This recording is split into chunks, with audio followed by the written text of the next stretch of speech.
प्यारे बच्चों, आज हम पढ़ा रहे हैं साइंस क्लास 10 लेसन नंबर 10 प्रकाश का अपवर्तन और परावर्तन। तो देखिए, सबसे पहले हम प्रकाश के बारे में जानेंगे।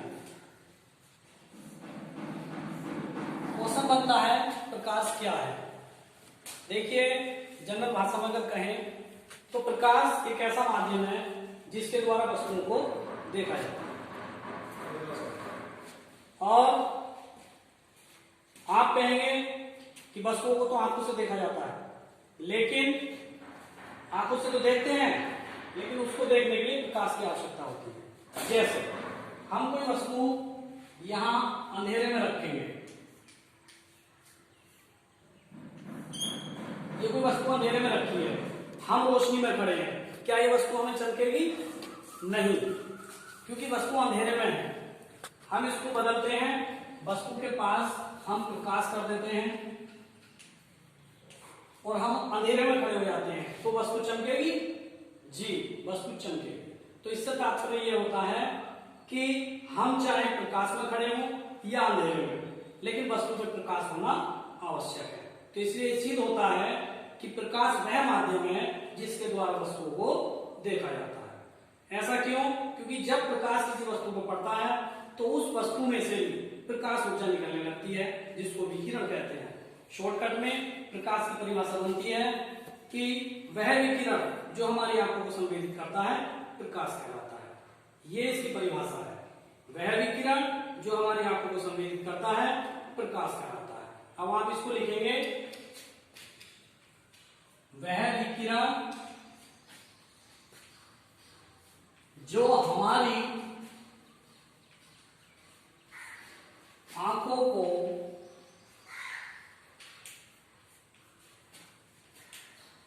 संवेदित करता है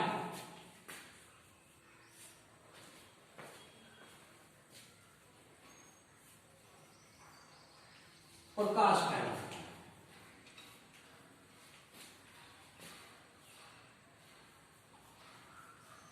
ये इसकी परिभाषा पूरी समझ में आया?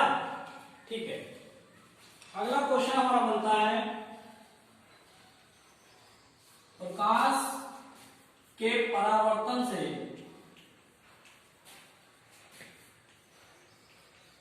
आप क्या समझते हैं?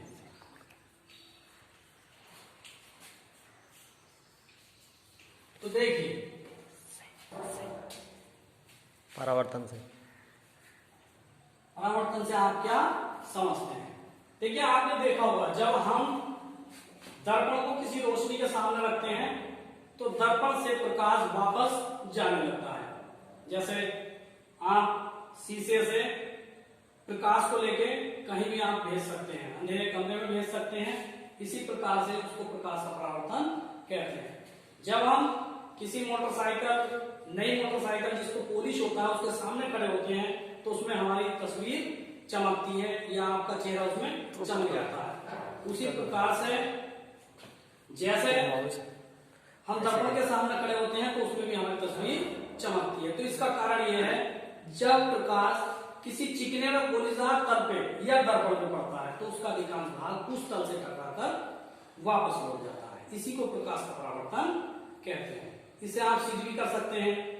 आप दर्पण को लीजिए और किसी लाइट के सामने या सूर्य के सामने उसको आप रखेंगे तो उसमें से प्रकाश वापस जाएगा, कहीं भी आप उसका जो है एक फोकस बन जाएगा। तो इसी को प्रकाश का परावर्तन कहते हैं। आइए इसकी परिभाषा लिखते हैं, आप नोट कीजिए।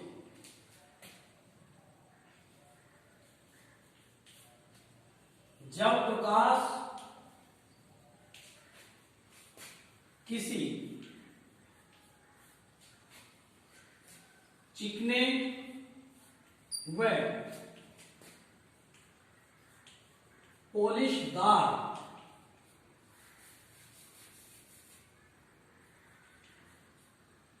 तल पर पड़ता है तो उसका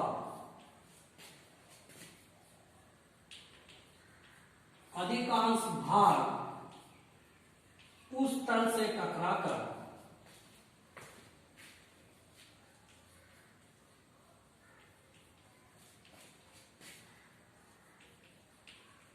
वापस लौट आता है।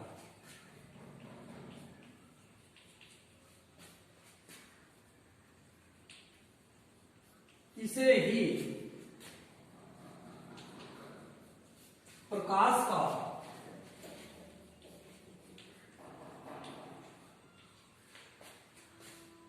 परावर्तन कहते हैं। जैसे ये चित्र देखिए,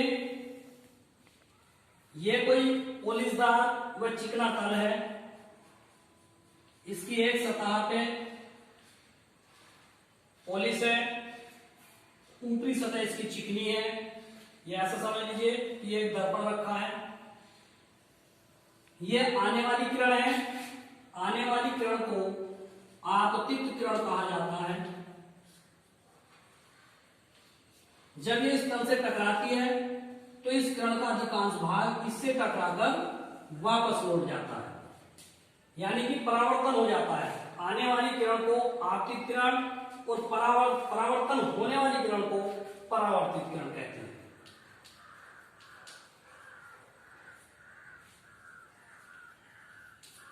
अगर इसका एंगल देखा जाए, कोण देखा जाए, तो इस पर एक लंब गिराते हैं जिसको अभिलंब कहते हैं।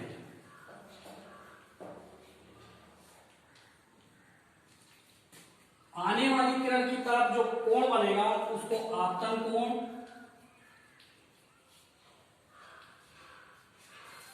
और परावर्तित किरण की तरफ जो कोण होगा उसको परावर्तन कोण।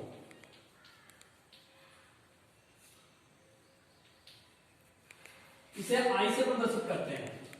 देखिए, जब इन कोणों को देखेंगे तो ये कोण और ये कोण दोनों आपस में बराबर होंगे, तो ये आई कहेंगे, तो इसको भी आई कहेंगे। तो इस प्रकार से अगला क्वेश्चन आपका बनता है कि प्रकाश के परावर्तन के नियम। इसको साफ कर लेते हैं, नोट कर लिया होगा आपने। तो देखिए, परावर्तन के नियम।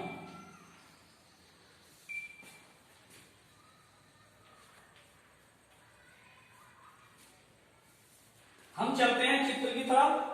तो आपने क्या देखा कि आपतित किरण और परावर्तित किरण और अभिलंब जहां ये मिल रहे हैं, एक ही स्थान है। इस स्थान को आपतन बिंदु कहा जाता है। जहां ये तीनों किरणें मिलती हैं इसे आपतन बिंदु कहते हैं। तो इसका नाम हम लिखते हैं आपतन बिंदु। तो पहला नियम क्या बनता है परावर्तन का? आपतित किरण, परावर्तित किरण और आपतन बिंदु पर अभिलंब तीनों एक ही तल में स्थित होते हैं। ये इसका पहला नियम है। दूसरा नियम क्या है? आपने देखा कि दोनों कोण बराबर हैं, तो इससे कहेंगे आपतन कोण और परावर्तन कोण सदैव बराबर होते हैं। तो देखिए, अब यहां चलते हैं परावर्तन के नियम। तो क्या लिखेंगे? इसके दो नियम हैं।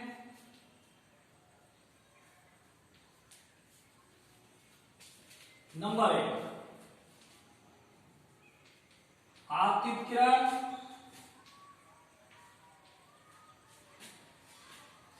परावर्तित किरण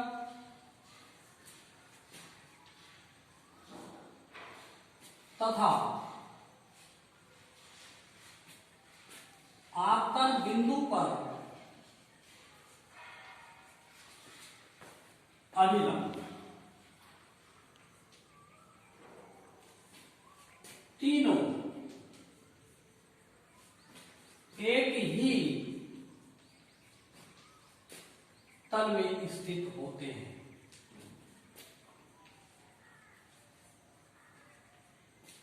दूसरा नियम, आपतन कोण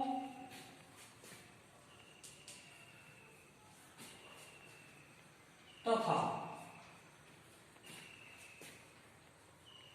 परावर्तन कोण सदैव बराबर होते हैं।